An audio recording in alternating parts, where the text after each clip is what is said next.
My mom told me when I was in high school at Weber, she said, Michael, whenever she had something important, it was Michael. Michael, always be with good people. And I followed her advice my whole life. And so when I was at West Point,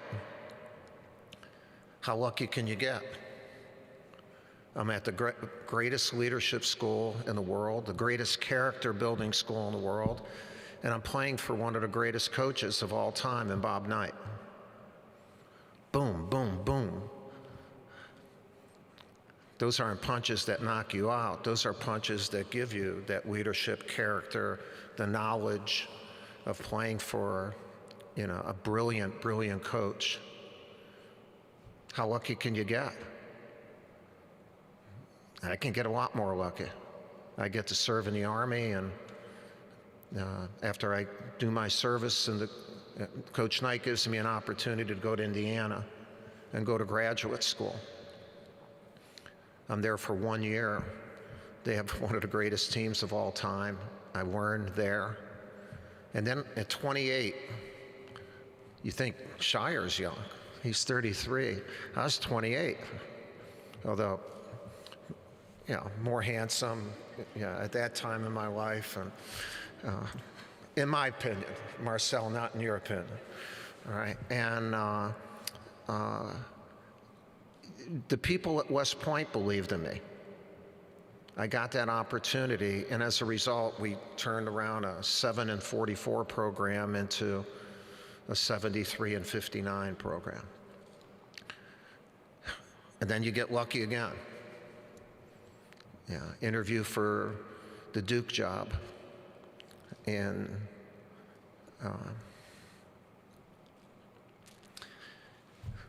the guy who had the most belief in me was Tom Butters. He really believed in me. And he believed in me multiple times. And he gave me this opportunity, and after 3 years, most people wanted that opportunity to go to someone else. I guess that's a nice way of saying they wanted to get rid of me. But not the guy who believed in me. Not the guy who believed in me. My opportunities were followed with belief. The best, the very best. And we started all of this. All of this. And then in the mid-90s, I got extremely sick, physically, emotionally, mentally, and was going to get out of coaching. He believed in me again. But there was another guy who believed in me. His name was Keith Brody. He was my second president, and I've had great presidents. Keith Brody was, in my 41 years here, was the best person I've ever known. And during that time of presidency, he believed in me. He should. We won a couple championships and all that. But he believed in me in one of my darkest hours.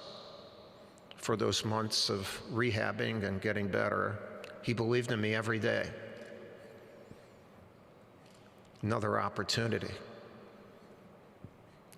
Wouldn't have taken advantage of it without belief. Strong belief. Throughout the years, it was a little bit easier to believe in me.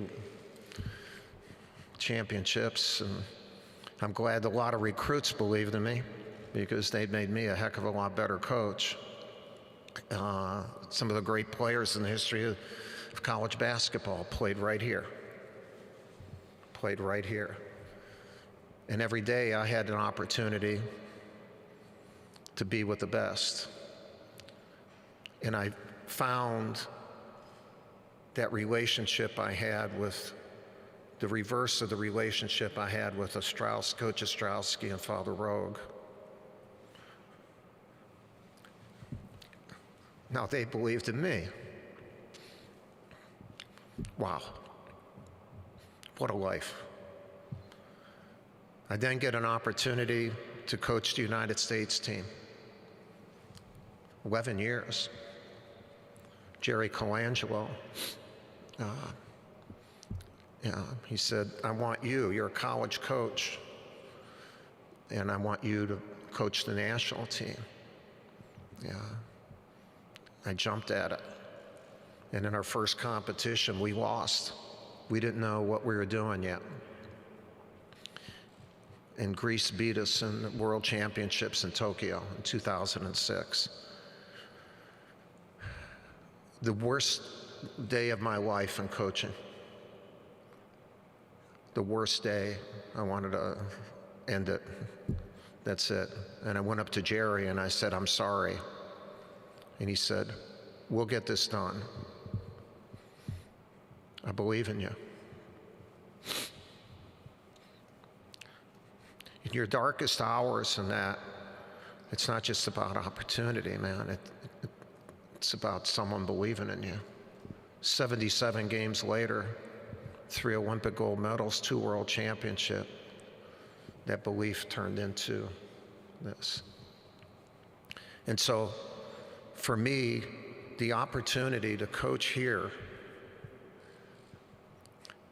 at one of the great institutions in the world and be around not good people, but great people, has made me, Mickey, my family, so much better. You might ask, why are you doing this right now? Look, this is not about health. Mickey and I, whether we look like she does, whether I look healthy, I am. It's not about COVID or saying, boy, that year was so bad. It's not about that. It's certainly not about what's going on with college basketball, where, boy, the game's changing. All right, I've been in it for 46 years. You mean the game's never changed? You know, in the progression of the game, we have always had to adapt to the changes in culture, the changes in rules, the changes in the world. We're going through one right now. That's not the reason. Those aren't the reasons. Those would be bad reasons, especially the health one. You know, the reason we're doing this is because Mickey and I have decided the journey's going to be over in a year. And we're going to go after it as hard as we possibly can. And then we'll be a part of Duke's continuing journey, like President Price said, for as long as we're around. For as long as we're around. The last thing I will say before answering any questions, if you have any, is the biggest opportunity I've had in my life